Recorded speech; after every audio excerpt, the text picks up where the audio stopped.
বইতে লিখেছেন শুনলাম হাসনাত আব্দুল্লাহ ও সার্জিস আলম সেনাবাহিনীর গাড়িতে করে ক্যান্টনমেন্টে যাচ্ছে। শুনে আমার মনটা খুবই বিক্ষুব্ধ হয়ে উঠল। সঙ্গে সঙ্গে হাসনাত আব্দুল্লাহকে ফোন করে বললাম, ক্যান্টনমেন্টে গেলে আপনাদেরও জাতীয় বেঈমান ঘোষণা করা হবে।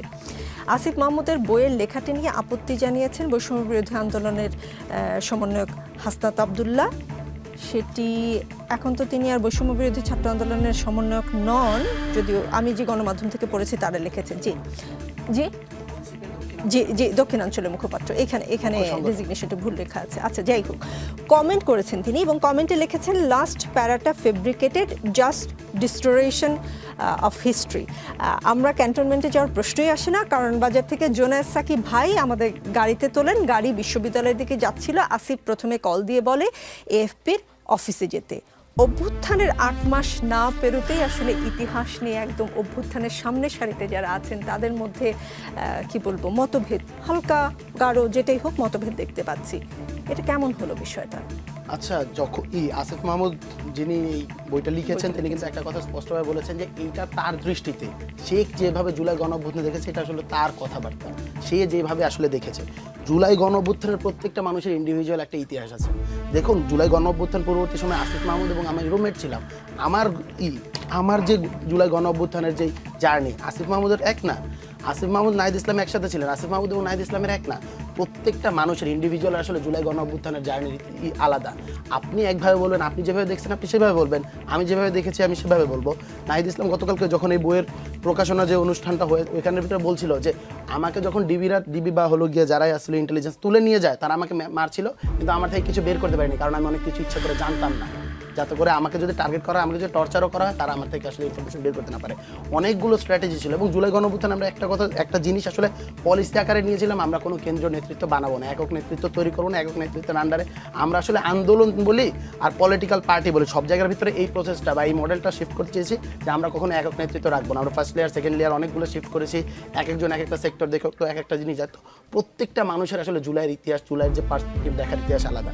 এই যে আপনারা যে বললেন যে আলী হাসান জুনায়েদরা বা রাফি সালমান রিফাতরা আসলে নতুন রাজনৈতিক দল খুলছেন, তারা আসলে নিজেদের মতো করে আসলে জুলাইয়ের ইতিহাস বর্ণনা করছেন বলে আসলে অনেকে বলছেন ফ্যাব্রিকেটেড। প্রত্যেকের আসলে জুলাইয়ের একটা আলাদা জার্নি আছে। আমরা একটা কথা সবার কাছে রিকোয়েস্ট করব বা বলবো, জুলাই গণ অভ্যুত্থান নিয়ে আপনি যখন যে ইতিহাসটাই যারাই লিখবেন তারা যাতে এখানের ভিতরে সত্য হয়।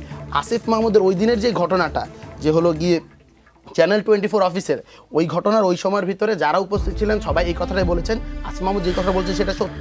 কারণ টিভি ক্যামেরা যখন দেখতেছিলেন যে হাসনাত সার্জিসরা হলো গিয়ে সেনাবাহিনীর কাছে জুনায়েদ সাকির সাথে হলো গিয়ে কোনো একটা দিকে যাচ্ছে, অবভিয়াসলি আপনি ওই সময়ের ভিতরে যখন কিনা সেনাবাহিনী আহ্বান করছে এবং আমরা বলছিলাম যে ক্যান্টনমেন্ট থেকে হলো গিয়ে দেশের ইতিহাস রচিত হবে না, বাংলাদেশের ইতিহাস, বাংলাদেশের মানুষের ভাগ্য নির্ধারিত হবে জনতার মঞ্চ থেকে। তো আপনি যখন দেখবেন যে কেউ ওদিকে গেছে, অবভিয়াসলি আপনার মনে হবে, ওই সময় আপনার কি মনে হতো, আপনার মনে হচ্ছে তারা সেনাবাহিনীর কাছে গেছেন, তখন তাদেরকে ডাকছেন। অফকোর্স ওই সময়ের ভিতরে একটু থামাই, সরি আমি একটু থামাই, কারণ এই প্রশ্নটা আসলে আমার ধারণা দর্শকদের মনেও এসেছে। প্রশ্ন নাম্বার 1, তার মানে আসিফ মাহমুদ হাসনাতের সাথে কনফার্ম না হয়ে বইয়ে লিখে ফেলেছেন, একটা বই লিখে ফেলেছেন আপনারা, কিন্তু আমি বলেছি যে এইটা তার ব্যক্তিগত অভিজ্ঞতা, তার ব্যক্তিগত জার্নি। আপনারা যদি সবাই সকলের মতো করে ব্যক্তিগত অভিজ্ঞতা লিখতে শুরু করেন, এই ইতিহাস কিন্তু ইতিহাসের জায়গায় থাকবে না। হাসনাত আব্দুল্লাহ বলছেন তিনি ক্যান্টনমেন্টে যাননি, আসিফ মাহমুদ বলছেন তিনি ক্যান্টনমেন্টের দিকে যাচ্ছিলেন।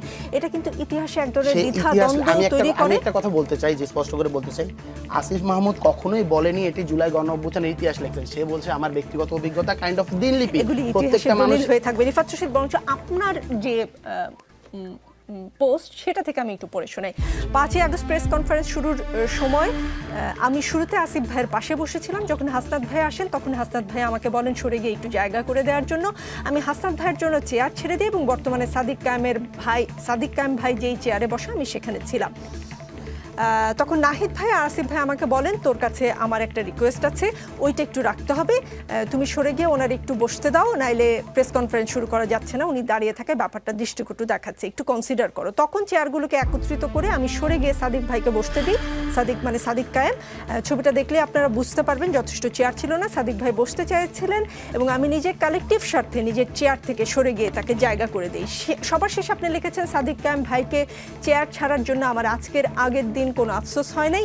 ওই দিন যদি আমি রাকিব ভাইকে পাইতাম তাহলে আমি নিজে চেয়ার ছেড়ে দিয়ে, রাকিব মানে ছাত্রদলের প্রেসিডেন্টের কথা বলছেন আপনি, দাঁড়িয়ে থেকে হলেও রাকিব ভাইকে সম্মান দিতাম। পুরো অভ্যুত্থানে রাকিব, সাদিক ভাইয়ের মতো অন্তত 10 জন মানুষ আছে যাদের জন্য আমার চেয়ার ছাড়লে আফসোস হতো না, কিন্তু আজকে আমার কেন যেন মনে হচ্ছে আমার সাদিক ভাইয়ের জন্য চেয়ারটা ছেড়ে দেওয়া উচিত হয়নি।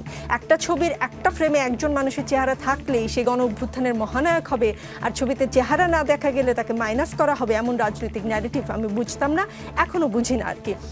কেন চেয়ার ছেড়ে দেওয়া উচিত হয়নি? এবং আপনারা যদি একের পর এক ইতিহাস নিয়ে এই ধরনের বক্তব্য দেন, জুলাই গণ অভ্যুত্থানের ইতিহাসটা 20 বছর পর কেমন হবে? আচ্ছা, এই ইতিহাসটা আমি যেই স্ট্যাটাসটা দিয়েছিলাম তার পূর্বে একটা কারণ ছিল। আসিফ মাহমুদ যে বইটা প্রকাশ করেছেন সেই বইয়ের ভিতরে একটা হলো গিয়ে দীপ মালাকারের যে ছবিটা তোলা ছিল, আচ্ছা দীপ মালাকারের যে ছবিটা ছিল সেই ছবিটাকে প্রথমা প্রকাশনে অবভিয়াসলি তাদের যেই সংবাদ মাধ্যম আছে বা তাদের যেটা আছে সেই ছবিটাই সে দিবে, কারণ এটাতে তার কপিরাইটের ঝামেলা নেই, এইটাতে করা হবে। কিন্তু সেইখানে একটা ছবি, যেই ছবিতে সাদিক কায়েমের চেহারা দেখা যাচ্ছিল, সেই ছবিটা কেন এইখানে দেওয়া হয়নি এই কথা বলা হচ্ছিল। পুরো সোশ্যাল মিডিয়া আপনি দেখতে পারবেন যে উত্তাল হয়ে গিয়েছিল, আমাদের গালিগালাজ করা হচ্ছিল এই জায়গা থেকে, যে বিশেষ করে আসিফ মাহমুদকে গালিগালাজ করা হচ্ছিল এই থেকে, যে এই আসিফ মাহমুদ জুলাই গণ অভ্যুত্থান থেকে সাদিক কায়েমকে মাইনাস করেছে। কে কোন ছবিটা ইউজ করা হবে, যার যেটার কপিরাইটস আছে সে তো সেই ছবিটা ইউজ করবে। আপনি কোথাও আপনাকে দেখলেন না এবং না দেখার সাথে সাথেই আপনি বললেন যে সেখানের ভিতর থেকে আপনাকে মাইনাস করা হচ্ছে। সেই ছবিতে তো আমি নেই, সেই ছবিতে হান্নান মাসুদ নেই, সেই ছবিতে তো জুলাই গণ অভ্যুত্থানের অন্যতম মহানায়ক মাইন সরকার চেয়ারই পাননি, সে পিছনে গিয়ে দাঁড়িয়েছিলেন। এরা কি কোনোদিন ক্লেম করেছিল যে আমি যেহেতু আমার ছবিটা দেখা যাচ্ছে না তাই হলো গিয়ে আমাকে জুলাই গণ অভ্যুত্থান থেকে মাইনাস করে দেওয়া হচ্ছে? আমরা মনে করি যে যেহেতু হলো সাদিক কায়েমকে আসলে আমরা 5 আগস্টের আগে সেভাবে মিডিয়ার সামনে দেখতে পাইনি, সো এই জন্যই আর কি, যেহেতু ওই দিনই আসলে তার যে প্রথমে অ্যাড্রেস করা হয়েছিল এই জিনিসটাকে তারা আসলে রাজনৈতিক জায়গা থেকে আসলে ব্যবহার করতে চেষ্টা করেছে।